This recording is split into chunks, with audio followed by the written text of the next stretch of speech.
ছাড়িয়া বাবেরি বাপ যাইবি কেমনে, আজরাইল আসিয়া বলিবে চল হে মরণে।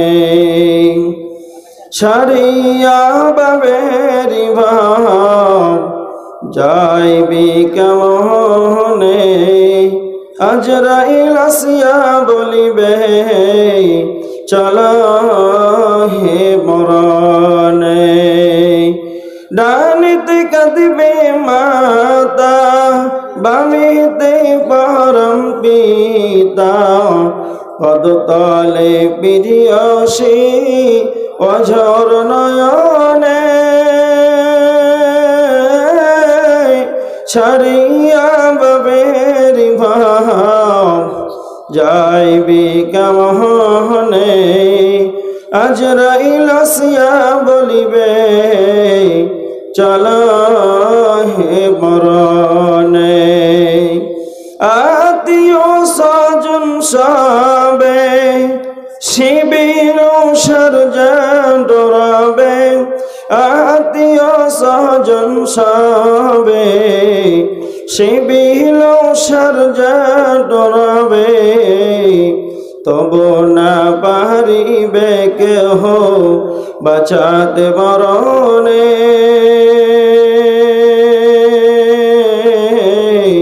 ছাড়িয়া বাবেরি বাপ যাইবি কেমনে, আজরাইল আসিয়া বলিবে চল হে মরণে।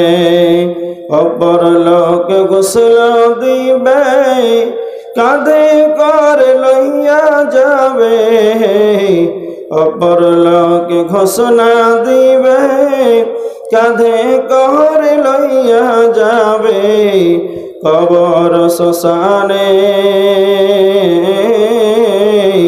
ছাড়িয়া বাবেরি বাপ যাইবি কেমনে, আজরাইল আসিয়া বলিবে চল হে মরণে।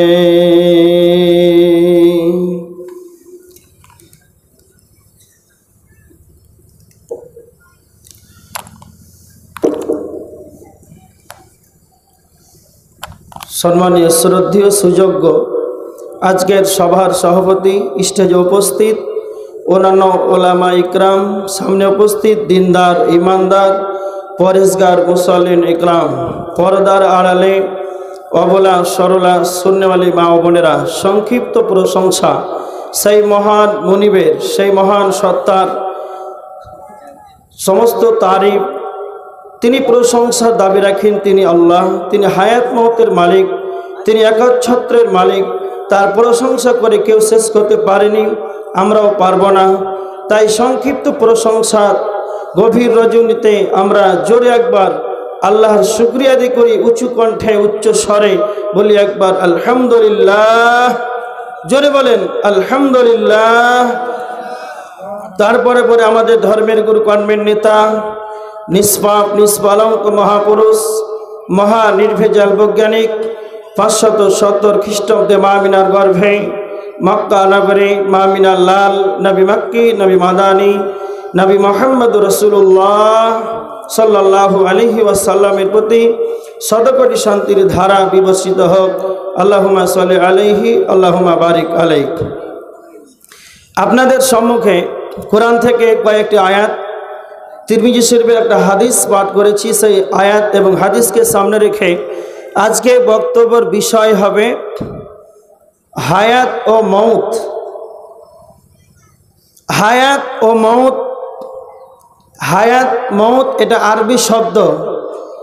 হায়াত এর বাংলা শব্দের শাব্দিক অর্থ হচ্ছে জীবন, জীবিত, আর মৌত এর বাংলা শাব্দিক শব্দের অর্থ হচ্ছে মরণ, যেটা আমরা বাংলা ভাষায় জানি।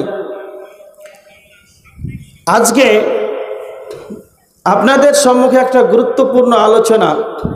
যারা আমার বাম দিকে বসে আছেন একটু কষ্ট করে, মনে কিছু নিয়েন না, একটু সামনে চলে আসেন। যারা দাঁড়িয়ে আছেন আর একটু, যারা আমার বাম দিকে আছেন একটু উঠেন, এখানে চলে আসে, উঠেন, একটু উঠেন, একটু কষ্ট করেন, 30 সেকেন্ড। আর উঠাউঠি করাবো না। দেখেন, আজকে আমাদের সমাজের ভিতরে রবের জ্ঞানটা নাই। হায়াত মওতের মালিক যে আল্লাহ সুবহানাহু ওয়া তাআলা, এই জ্ঞানটা আমাদের ভিতরে নাই। কেন? আপনি যার ইবাদত করছেন, প্রশংসা করছেন, দাসত্ব করছেন, আল্লাহ তার ক্ষমতা কত বড়, তিনি যে আমাদের হায়াত মওতের মালিক, এই খবর, আল্লাহর পরিচয় যদি আপনার মাথার ভিতরে না থাকে, তাহলে ইবাদত করে কোনো লাভ হবে না। কেমন? আপনাকে আমি একটা দৃষ্টান্ত দিই বুঝাবার জন্য। আপনাদের নতুন মালঞ্চা জামিয়া মসজিদ আছে না নাই? আছে, এই কিছুটা দূরে আছে। আপনাদের এই নতুন মালঞ্চায় জামিয়া মসজিদে এক ব্যক্তি, হাজি সাহেবের কথাই বলছে, হাজি সাহেব সলাত আদায় করছে, তাহাজ্জুদের সলাত আদায় রাত্রি 2টার সময়। খুব ভালো করে শুনেন, হাজি সাহেব যখন রাত্রি 2টার সময় তাহাজ্জুদের সলাত আদায় করছে, ওই সময় শয়তান এসে হাজি সাহেবকে এসে বলছে, শয়তান, এটা উদাহরণ দিচ্ছি, খুব ভালো করে শুনেন। হাজি সাহেবকে এসে বলছে, হাজি সাহেব, আপনি যার ইবাদত করছেন, দাসত্ব করছেন, গোলামি করছেন, আপনার রব, আপনার আল্লাহ কি সারা পৃথিবীটাকে একটা ডিমের ভিতরে ভরতে পারবে? হাজি সাহেবের মাথা খারাপ। আপনাদের কি মত? কথা বলেন, পারবে? হাত তুলেন তো, কে কে বলেন যে পারবে? পারবে? হাজি সাহেবের তো আর জ্ঞান নাই, হাজি সাহেবের মাথা খারাপ, তার তো আর ইলমের জ্ঞান নাই, হাদিস কোরআনের জ্ঞান নাই। বলছি এত সারা পৃথিবীটাকে একটা ডিমের ভরতে পারবে? এটা সম্ভব নয়, অসম্ভব। এবার শয়তান এখানে পাস করে নিল, চলে গেল মসজিদের ইমাম রাখার ঘর, ইমাম সাহেবের কাজ। বাইরে এসে ইমাম সাহেবকে বলছে, ইমাম সাহেব, আপনি যার দাসত্ব করছেন, গোলামি করছেন, আপনার রব আল্লাহ সারা বিশ্বটাকে একটা ডিমের ভিতরে ভরতে পারবে তো? তখন একজন আলিম, মানে হচ্ছে জ্ঞানী, সেই আলিমের মুখ থেকে কি বেরোচ্ছে দেখেন। তখন ইমাম সাহেব মুখটা খুললেন, ওরে শয়তান, তুই ভালো করে শুনেলে, ইন্নাল্লাহা আলা কুল্লি শাইইন কাদির, নিশ্চয় আল্লাহ সুবহানাহু ওয়া তাআলা সব কিছুর উপরে ক্ষমতাবান। এটাই শুধু শেষ নয়, আল্লাহ সুবহানাহু ওয়া তাআলা সূরা ইয়াসিনের 82 নম্বর আয়াতের ভিতরে আল্লাহ বলেছেন, ইন্নামা আমরুহু ইযা আরাদা শাইয়া আন ইয়াকুলা লাহু কুন ফায়াকুন। আল্লাহ যখন কোন জিনিসকে বানাবার ইরাদা করেন, ইচ্ছা করেন, কেবল তিনি বলেন কুন হয়ে যা, ফায়াকুন, ততক্ষণাৎ সেটাই হয়ে যায়। তার মানে ওরে শয়তান, সারা বিশ্বটাকে একটা ডিমের ভিতরে এটাই নয়, তুই যেখানেই ভরতে ভরবি সেখানে আমার আল্লাহ ভরে দেবে। তার মানে আল্লাহ সব কিছুর উপরে ক্ষমতাবান। আল্লাহু আকবার, আল্লাহ সব চাইতে বড়। তার মানে আপনি রাত জেগে জেগে জেগে ইবাদত করছেন, তাহাজ্জুদের সালাত, এতটা ইবাদত করছেন, কার করছেন? সেই কোন কার রব, কার ইবাদত করছেন, কার দাসত্ব করেছেন, সেই রবের, সেই মহান মনিবের যদি পরিচয় আপনার ভিতরে না থাকে, তাহলে 5 পয়সা ইবাদত করে কোনো লাভ হবে না। আগে যার ইবাদত করবেন সেই মহান আল্লাহর পরিচয় আপনাকে জানতে হবে, যে আমার আল্লাহ কত বড় ক্ষমতাবান। তিনি তো হলেন আমাদের হায়াত এবং মওতের মালিক। কেন তিনি আমাদের হায়াত ও মওতের মালিক? তার মানে আল্লাহ নিজেই বলেছেন, বান্দারা তোমরা আমার পরিচয় জানো। কি করে জানবে? আল্লাহ সুবহানাহু ওয়া তাআলা সূরা তালাক, সূরা ইনফিতার, আল্লাহ সুবহানাহু ওয়া তাআলা সূরা তারিকের 5 নম্বর আয়াতের ভিতরে আল্লাহ বলেছেন, ফালইয়ানজুরিল ইনসানু মিম্মা খুলিক। আল্লাহ নিজেই বলেছেন, অতএব প্রত্যেকটা মানুষকে ভাবা উচিত, জানা উচিত।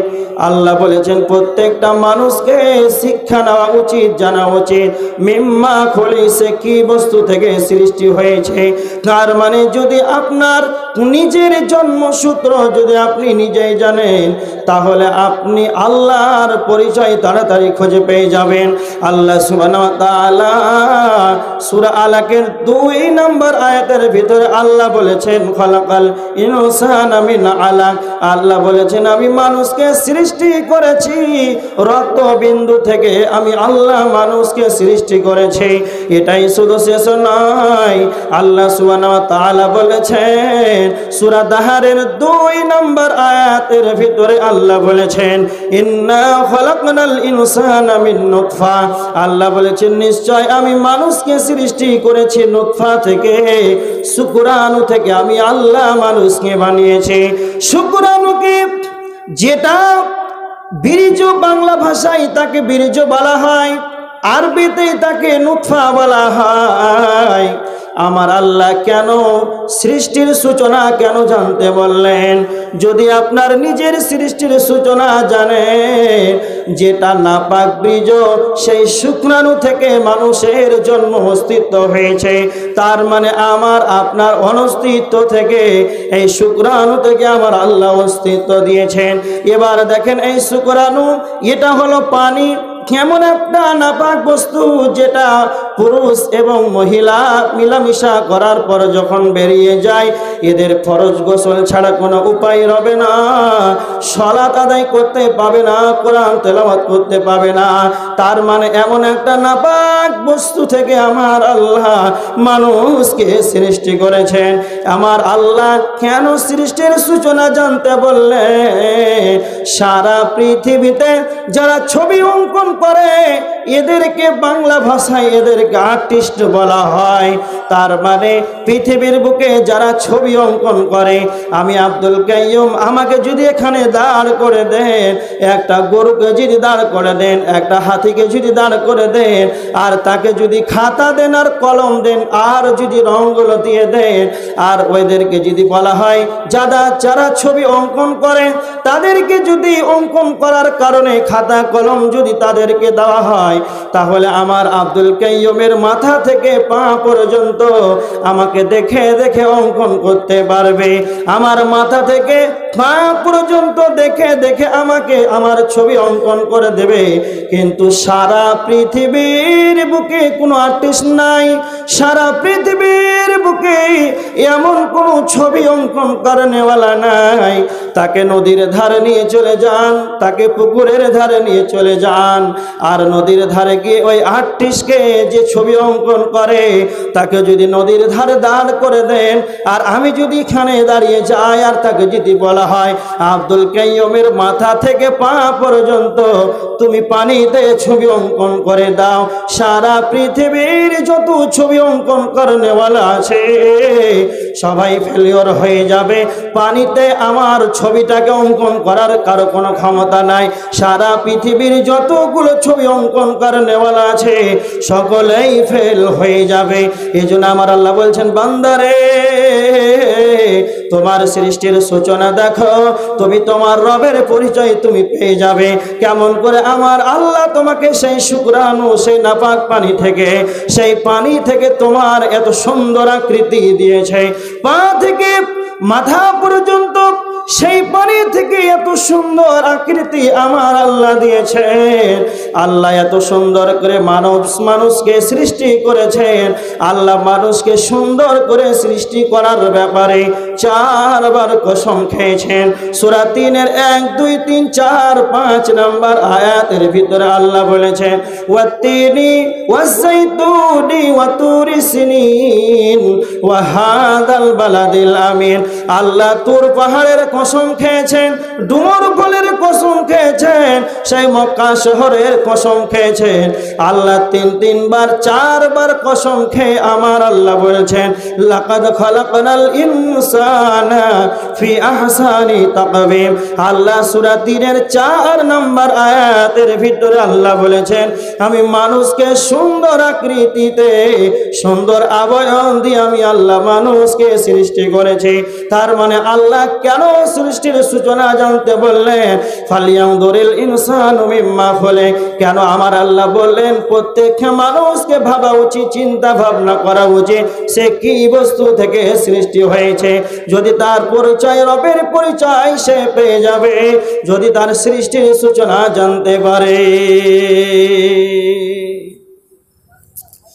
সৃষ্টির সূচনা যদি জানতে পারে তাহলে রবের পরিচয় তাড়াতাড়ি পেয়ে যাবে।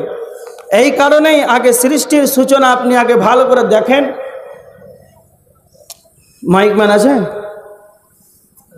বক্সের সাউন্ডটা দেন একটু, ভিতরকার, বাইরে কমিয়ে দেন দরকার হলে, রাত অনেক হয়েছে, ভিতরের বক্সটা দেন। তার মানে রবের পরিচয় আপনি কি করে পাবেন? কেন আমি ঘটনা বলছি? হায়াত মৌতের মালিক আল্লাহ। পৃথিবীতে অনেকেই আল্লাহ দাবি করেছিল, এই জন্য যারা বলে লা ইলাহা ইল্লাল্লাহ, আল্লাহ ছাড়া কোনো ইলাহা নাই, এটাই মনে করে। এটা তর্জমা যদি করেন তাহলে ভুল হয়ে যাবে। লা ইলাহা ইল্লাল্লাহ, আল্লাহ ছাড়া কোনো সত্য মাবুদ নাই। কেন? পৃথিবীতে অনেকেই আল্লাহ দাবি করেছিল। কথা মনে রাখবেন, আল্লাহ সুবহানাহু ওয়া তাআলা আপনি কি করে আপনি পরিচয়টা পাবেন? এই জন্য আপনাকে জন্মসূত্র জানতে বললেন। তারপরে আল্লাহ সুবহানাহু ওয়া তাআলা বলছেন যে তুমি যে রবের পরিচয় জানতে পারবে। এবার আল্লাহ বলছেন পৃথিবীতে অনেকেই আল্লাহ দাবি করেছিল, বর্তমান অনেকেই করে।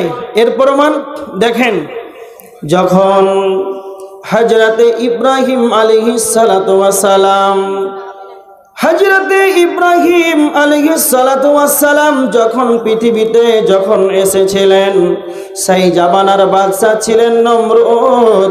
কথা মনে রাখবেন, সারা পৃথিবীকে 4 জন বাদশা শাসন করেছিল।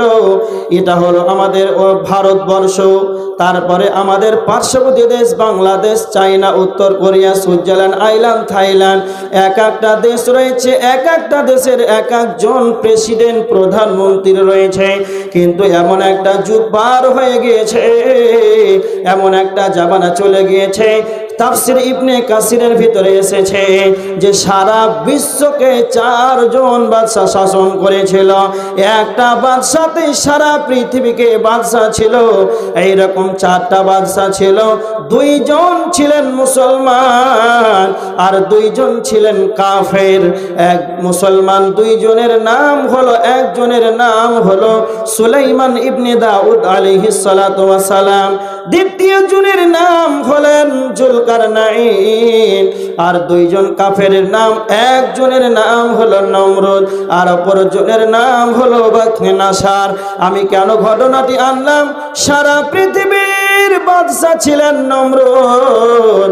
সেই জামানাতে, সেই কালে, সেই যুগে, সেই সময় এসেছিলেন হযরত ইব্রাহিম আলাইহিস সালাতু ওয়াস সালাম। সেই সময় ইব্রাহিম যখন পৃথিবীতে আসেন, সেই সময়কালে বাদশা ছিলেন নমরুদ। বাদশা নিজেই রব বলে দাবি করেছিল, কিন্তু হযরত ইব্রাহিম আলাইহিস সালাতু ওয়াস সালাম কিন্তু সেটা মেনে নেয়নি।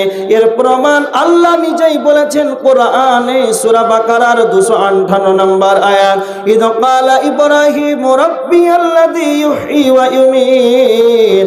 নমরুদ যখন বলেছিলেন আমি তোমাদের রব, তখন তার সাথে সাথে জবাব দিয়েছিলেন হযরত ইব্রাহিম আলাইহিস সালাম, তিনি আমার রব, রাব্বিয়াল্লাযী ইউহয়ী ওয়া ইউমীত। তিনি আমার রব যিনি হায়াত দেন, মৃত্যু ঘটান। তিনি আমার রব যিনি হায়াত দেন, মৃত্যু ঘটান, তিনি হলেন আমার রব। সাথে সাথে নমরুদ বলেছিলেন আনা উহয়ী ওয়া উমীত, আমি তো তোমাদের রব, আমিও তো হায়াত দিতে পারি, মওত দিতে পারি, আমিও তো সেটা করতে পারি। এই কথা শোনার পর হযরত ইব্রাহিম আলাইহিস সালাতু ওয়াস সালাম বলেছিলেন, আপনি যদি স্রষ্টা হন, আপনি যদি হায়াত দিতে পারেন, মওত দিতে পারেন, আপনি আমাকে দেখান। এবার নমরুদ দেখাচ্ছে ইব্রাহিমকে। নমরুদ বাদশাহ তখন দুইজন ব্যক্তিকে ধরে নিয়ে আসলো। দুইজনকে ধরে এনে একজনকে মারতে আরম্ভ করলো। মারতে মারতে মারতে মারতে একজনকে মেরে ফেলে দিল, আর অপরজনকে মারতে গিয়ে ছেড়ে দিল। তার মানে ইব্রাহিমকে বলছেন, ইব্রাহিম রে দেখ, আমি একজনকে মেরে মেরে ফেলে দিলাম, একে আমি মৃত্যু দিয়ে দিলাম, আর একজনকে আমি ছেড়ে দিলাম, হায়াত দিলাম। আপনারা বলেন এটাকে হায়াত দাদা, মৃত্যু দাদা? এটা আপনারা বলেন। অবশ্যই জীবনে এটা পশ্চিমকাল হতে পারে না। এবার ইব্রাহিম মুখ খুলছেন, তুমি যদি হায়াত দিতে পারো, মৃত্যু দিতে পারো, তুমি যদি স্রষ্টা হও। তারপরে ইব্রাহিম দ্বিতীয় প্রশ্ন করলেন নমরুদকে, ফাইন্নাল্লাহা ইয়াতি বিশ-শামসি মিনাল মাশরিকি ফাতি বিহা মিনাল মাগরিবি ফাবুহিতাল্লাযী কাফার। হযরত ইব্রাহিম আলাইহিস সালাতু ওয়াস সালাম নমরুদকে তখন বলছেন, ফাইন্নাল্লাহা ইয়াতি বিশ-শামসি মিনাল মাশরিকি ফাতি বিহা মিনাল মাগরিবি ফাবুহিতাল্লাযী কাফার। নমরুদ রে, আমার আল্লাহ সুবহানাহু ওয়া তাআলা প্রত্যেকদিন পূর্ব গগনে সূর্যটাকে আনয়ন করেন। আমার আল্লাহ প্রত্যেক দিন সূর্যটাকে পূর্ব আকাশে উদিত করেন। তুমি যদি রব হও, তুমি যদি স্রষ্টা হও, তাহলে একবার পশ্চিম আকাশে সূর্যটাকে উদিত করে দেখাও। ইব্রাহিম আলাইহিস সালাতু ওয়াস সালামের প্রশ্নের উত্তর আর দিতে পারল না। এটা জীবনেও রব হতে পারে না। রব অনেকেই দাবি করেছে, অনেকেই, কিন্তু এটা জীবনে হতে পারে না। এই জন্য হায়াত আর মওতের মালিক আল্লাহ সুবহানাহু ওয়া তাআলা। আর আপনাদেরকে আরেকটা ঘটনা দিচ্ছি।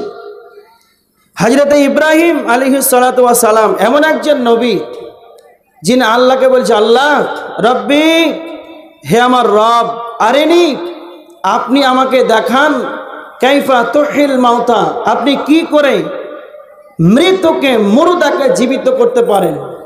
এটা আল্লাহ পারেন? আপনারা কি বলছেন? আল্লাহ পারেন? ইব্রাহিম একজন নবী, আল্লাহকে বলছে যে আল্লাহ আপনি একে দেখান আমাকে। তা আল্লাহ পারেন না নাকি? হযরত ইব্রাহিম আলাইহিস সালাতু ওয়াস সালামকে তখন আল্লাহ বললেন, ইব্রাহিম ক্বালা আওয়ালাম তুমিন, তুমি কি বিশ্বাস করো না? সাথে সাথে হযরত ইব্রাহিম আলাইহিস সালাতু ওয়াস সালাম বললেন, ক্বালা বালা, অবশ্যই বিশ্বাস করি, ওয়ালাকিন লিয়াতমাইন্না কলবি, হে আমার রব, আমি যদি একবার স্বচক্ষে নিজের চোখে যদি দেখতে পেতাম, তাহলে আমার হৃদয়টা, আমার অন্তরটা যেন প্রশান্তি লাভ করত। এই জন্য আমি একবার নিজের চোখে দেখতে চাই। আল্লাহ তখন বলেন, ইব্রাহিম রে, ক্বালা ফাখুদ আরবাতাম মিনাত তায়রি ফাসুরহুন্না ইলাইকা সুম্মা জাআল আলা কুল্লি জাবালিন মিনহুন্না জুজআন সুম্মা দু'হুন্না ইয়াতিনাকা সাইয়া। ইব্রাহিম, তুমি 4টি পাখিকে ধরো, আর 4টি পাখিকে ধরার পর তাদেরকে পোষ মানিয়ে নাও। 4টি পাখিকে ধরার পর পোষ মানিয়ে নাও। পোষ মানানোর পর তাদেরকে 4টা পাখিকে মাংস করো, আর মাংস করার পর তাদেরকে পিস পিস করে, টুকরা টুকরা করে তাদেরকে 4টা পাখির মাংসকে মিশ্রিত করে দাও। আর 4টা পাখির মাংসকে মিশ্রিত করে 4টা পাহাড়ে রেখে দাও। ইব্রাহিম হারাতে তাদের পাখির মাথাগুলো আছে, আর তাদের নাম ধরে ধরে ডাকে। তাদের মাংসগুলো এসে একটা স্ট্রেচার বডি তৈরি হলো, পাখিগুলোর লোমগুলো এসে একটা পাখি হলো। আবার ইব্রাহিমের সামনে সেই পাখিগুলো উঠতে আরম্ভ করলো। আল্লাহ বলেন, ইব্রাহিম সুম্মা দু'হুন্না, তুমি তাদেরকে আহ্বান করো, ইয়াতিনাকা সাইয়া, তোমার আহ্বানে তারা ফিরে আসবে। ওয়ানুরুস, ইব্রাহিমের সামনে মুর্দাকে আমার আল্লাহ জীবিত করে দেখালেন। আমি ঘটনাটি কেন আনলাম? মওত এবং হায়াত, আল্লাহ সুবহানাহু ওয়া তাআলা তিনি হলেন হায়াত মওতের মালিক। হায়াত মওতের মালিক আল্লাহ সুবহানাহু ওয়া তাআলা। এবার আমি কেন আলোচনাটি করছি, এদিকে তাকান। হায়াত, এই যদি জ্ঞানটা থাকে যে আমার সৃষ্টি কোথা থেকে, আমাদের সৃষ্টি কোথা থেকে, এই জ্ঞানটা যদি আপনার জানা থাকে তাহলে আপনি আল্লাহকে তাড়াতাড়ি খুঁজে পাবেন, তার পরিচয় জানতে পারবেন। আর দুই, যদি মওতের জ্ঞানটা আপনার ভিতরে থাকে, সারা পৃথিবীর যতগুলো পাপকে লাত মেরে মসজিদ আপনাকে ঢুকিয়ে দেবে, দুটা লাভ। এবার দেখেন, মওত এমন একটা সাবজেক্ট যে আমরা বিশ্বাস করি যে মরতে হবে, মুখ খুলেন জোরে, বিশ্বাস করেন মরতে হবে। এবার দেখেন, পৃথিবীতে মুসলিম আমরা, হিন্দুরা, ইহুদি, খ্রিস্টান, নাসারা, বৌদ্ধ, অন্যান্য যারা জাতি আছে ওরা বিশ্বাস করে যে মরতে হবে। কি জোরে বলেন? ওরাও করে। হিন্দুরাও জানে মরতে হবে, ইহুদি, খ্রিস্টান, নাসারা, পৃথিবীতে যতগুলো জাতি আছে, যত ধর্মের লোক আছে, নির্বিশেষে সকলেই একটা মত যে মরতেই হবে। ঠিক আছে, কিন্তু এক জায়গাতেই ভেজাল, এক জায়গাতেই মতানৈক্য, মতভেদ। সেটা কোথায়? আচ্ছা, আপনাদের একটা প্রশ্ন করে, মরবো, মরার পর আবার আমাদেরকে জীবিত করা হবে? হবে? এইখানে ভেজাল আছে। মতভেদ আছে কোথায়? মত পার্থক্য আছে কোথায়? আমরা মুসলমান, বিধর্মী, হিন্দু ও মুসলিম, কাফের, বেঈমান, নাসারা, বৌদ্ধ, চপ, পৃথিবীতে যতগুলো জাত আছে, যত ধর্মের মানুষ আছে, সকলের একটাই মত রয়েছে, মরার ব্যাপারে মরতেই হবে। কিন্তু এক জায়গাতে অনেকের মতানৈক্য রয়েছে, মতভেদ রয়েছে। সেই জায়গাটা হলো আমার আল্লাহ বলেছেন সূরা কাফের 3 নম্বর আয়াতের ভিতরে আল্লাহ বলেছেন, আইদা মিতনা ওয়া কুন্না তুরাবান যালিকা রাজউন বাঈদ। কাফিরদের ধারণা আমরা যখন মরে যাব, আমরা যখন আমাদেরকে যখন মাটির সঙ্গে মিশিয়ে দেওয়া হবে, আমাদের হাড় হাড্ডিগুলো যখন পচে যাবে, আমরা যখন গলে যাব, আমাদের হাড় হাড্ডিগুলো যখন মাটির সঙ্গে মিশে যাবে, আমাদেরকে পুনরুজ্জীবিত করা হবে না। আমাদের এই দুনিয়াটাই আমাদের কাফেরদের এটা ধারণা যে আমরা যখন মরে যাব, পচে যাব, গলে যাব, আমাদের হাড় হাড্ডিগুলো যখন মাটির সঙ্গে যখন মিশে যাবে, আর আমাদেরকে পুনরুজ্জীবিত করা হবে না। এটা কাদের ধারণা? এটা কাফেরদের ধারণা রয়েছে। তার মানে যে ঈমানদার হবে, যে মুসলমান হবে, এটা তার জীবনে, তার ভিতরে এটা কোনোদিন হতে পারে না যে আমাকে আমার আল্লাহ আবার কিয়ামতের দিন তুলবেন। এটা না, এটা কোনোদিন সে পশ্চিমকালে সে ভাবতে পারে না। পৃথিবীর সকলের একটা মত মরার ব্যাপারে, কিন্তু মতানৈক্য হলো মরার পর আবার তোলা হবে কি হবে না। মরার পর তোলা হবে কি হবে না। এবার আজকে আমরা মরণকে বলে ভুলে গিয়েছি। মরণ এমন একটা সাবজেক্ট যেটা আমরা ভুলে গিয়েছি। উঠেন না, তাড়াতাড়ি ছেড়ে দেবো, উঠাউঠি করেন না। আপনাদেরকে একটা প্রশ্ন করছি, মুসলমানের এক মুসলমানের প্রতি অপর মুসলমানের কয়টা হক? কয়টা হক? তাড়াতাড়ি বলেন। 6টা। তার ভিতরে একটি হচ্ছে ইত্তেবাইজ জানাইজ। একটু রুহ সম্বন্ধে একটু বুঝিয়ে মানে বক্তব্য দিবেন একটু। হ্যাঁ, থাকলে তো বল, উঠতে শুরু করেছে তো শোনার জন্য আমি। হ্যাঁ, আচ্ছা আচ্ছা। একটা হচ্ছে জানাজাতে অংশগ্রহণ করা। এবার দেখেন, আপনারা জানেন যে জানাজাতে গেলে যদি কেউ জানাজার সালাত আদায় করে তাহলে কত নেকি? কত বলেন? 1 কিরাত। দাফন কমপ্লিট করলে 2 কিরাত। তার মানে 2 কিরাত সমান কত নেকি? 2 উহুদ পাহাড়ের সমান নেকি।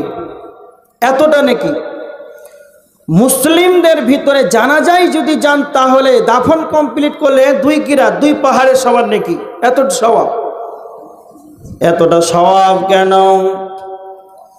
এতটা সওয়াব কেন দেওয়া হলো? নবীজি বলেছেন, তোমরা কবর জিয়ারত করো, সকাল সন্ধ্যা কবরস্থানে যাও, কবর জিয়ারত করো। এবার দেখেন, নবীজি কবরস্থানে যাওয়ার ব্যাপারে এতটাই তাগিদ কেন করেছেন? কবরস্থানে যদি কাউকে জানাজার সালাতে যান তাহলে এতই কেন সওয়াবের কথা নবীজি বলেছেন? কেন কেন? এইটাই কারণ কবরস্থানটা হলো একটা শিক্ষাঙ্গন। আপনাদের উম্মে সালমা লিল বানাত এটা একটা মাদ্রাসা। আপনাদের পার্শ্ববর্তী বড় জামিয়া রহমানিয়া একটা মাদ্রাসা। এখানে একটা নূর হাসান কলেজ যা বাংলা মোড়ে রয়েছে একটা শিক্ষাঙ্গন, মসজিদ রয়েছে, এগুলো হলো শিক্ষাঙ্গন। এখানে গিয়ে ছাত্ররা শিক্ষা নেবে, এই কারণে তাদেরকে শিক্ষাঙ্গন বলা হয়। আর কবরস্থানটাও হলো একটা শিক্ষাঙ্গন। তার মানে কবরস্থানে কারা শিক্ষা নেবে? যাদের ভিতরে জ্ঞান আছে, যাদের ভিতরে মেধা আছে, যাদের ভিতরে বিবেক আছে, যারা বিবেকবান সেই বিবেকবানেরা কবরস্থানে গিয়ে শিক্ষা নেবে। কেমন শিক্ষা নেবে? মৃত্যু লাশটাকে যখন খাটিয়াতে করে গোসল দিয়ে, গরম পানিতে গোসল দিয়ে একটা মৃত্যু লাশকে যখন আপনি আপনার কাঁধে করে নিয়ে গেলেন, আপনি লাশটাকে খাটিয়াটাকে সামনে করে ইমাম সাহেব যখন তার ইমামতি শুরু করলেন, তার পিছনে দাঁড়িয়ে রয়েছে সারা পৃথিবীর শেষ সমাপনী যখন তাকবীর দিয়ে দিবে আল্লাহু আকবার। তার মানে পৃথিবীতে যেদিন এসেছিল মুসলমান সেদিন তার কানে যেন আজান দেওয়া হয়েছিল।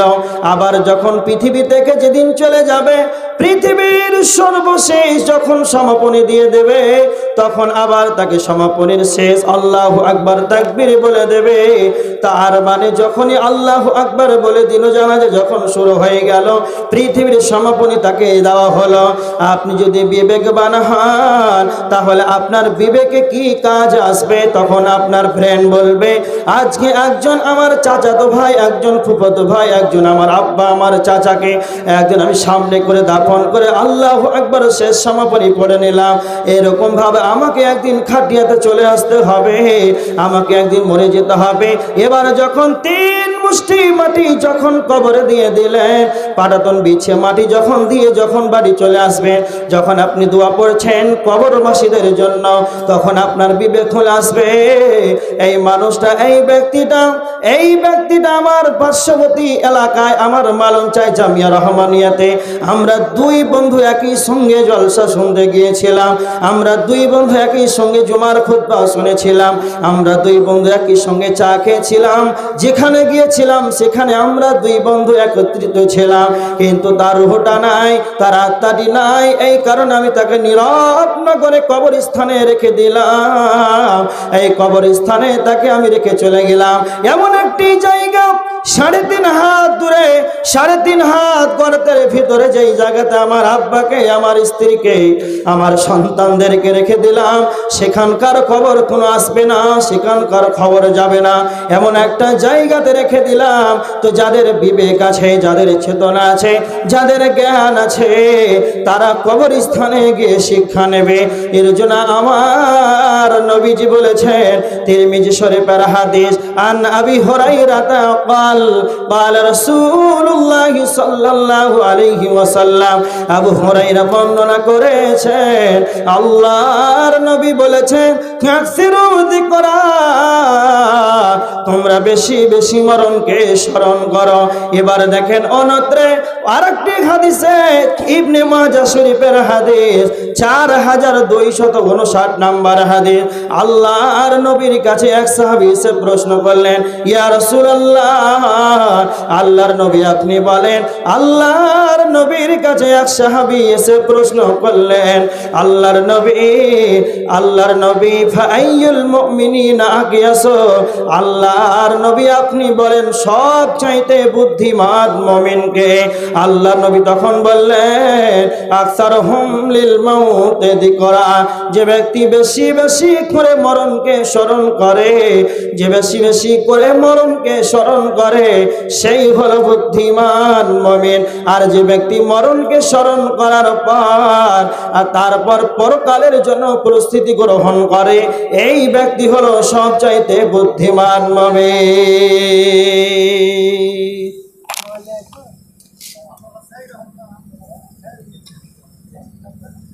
এত ডিস্টার্ব করলে হয়?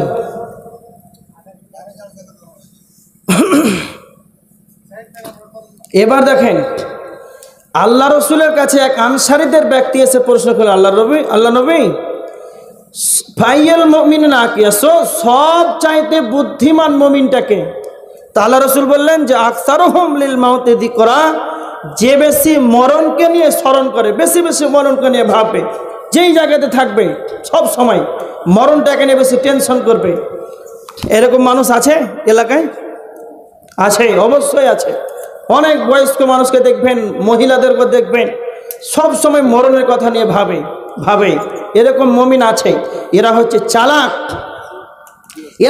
চালাক, এবার দেখেন নবীজি কেন বললেন যারা মরণকে নিয়ে চিন্তা ভাবনা করে এরাই হলো বুদ্ধিমান মুমিন। এবার দেখেন আল্লাহর নবী বলেছেন, এটা তিরমিজি শরীফের হাদিস, 2307 নম্বর হাদিস, আকসিরু যিকরা, তোমরা বেশি বেশি করে মরণকে স্মরণ করো, ইয়ানিল মাউত, তোমরা বেশি বেশি করে মরণকে স্মরণ করো। কেন মরণকে বেশি বেশি করে স্মরণ করব? মরণকে স্মরণ করলে কি লাভ হবে? নবীজি কেন মরণকে স্মরণ করার কথা বলেছেন? আল্লাহর নবী বলেছেন হাযিমিল লাদ্দাত, মরণ এমন একটা সাবজেক্ট, মরণ এমন একটা বস্তু যা পৃথিবীর যত চাকচিক্যন ঐশ্বর্যবাণী, পৃথিবীর যত মজা, পৃথিবীর যত স্বাদ আছে, সমস্ত স্বাদকে ধ্বংস করে দেয়। সেটাই হলো মরণ। যখনই আপনি মরণকে নিয়ে বেশি বেশি করে চিন্তা ভাবনা করবেন, তখনই দুনিয়ার স্বাদ, দুনিয়ার মজা, দুনিয়ার চাকচিক্যন ঐশ্বর্যবাণীর স্বাদ আর আপনাকে ভালো লাগবে না। হারিস বিন মালিক, নবীজি বলছেন, হারিস বিন মালিক তোমার সকালবেলাটা কিভাবে কেমন ভাবে কেটেছে? হারিস বিন মালিক বললেন, আল্লাহর নবী প্রকৃত মুমিন হিসাবে কেটেছে। তখন হারিস বিন মালিককে নবীজি বলছেন, হারিস বিন মালিক প্রত্যেকটা কথার ভিতরে সত্যতা লুকিয়ে থাকে, হাকিকাত লুকিয়ে থাকে। হারিস বিন মালিক তুমি বলো যে তুমি নিজেকে কেন মুমিন বলে দাবি করেছ? হারিস বিন মালিক বলছেন, আল্লাহর নবী আমাকে পৃথিবী যেন আরো ভালো লাগছে না, আমাকে পৃথিবীর স্বাদ যেন ভালো লাগছে না। আর যখনই আপনি মরণকে নিয়ে বেশি বেশি টেনশন করবেন, চিন্তা ভাবনা করবেন, আপনার পৃথিবী আর যেন ভালো লাগবে না, তখন আপনার ইবাদত হতে মনোযোগ লাগবে।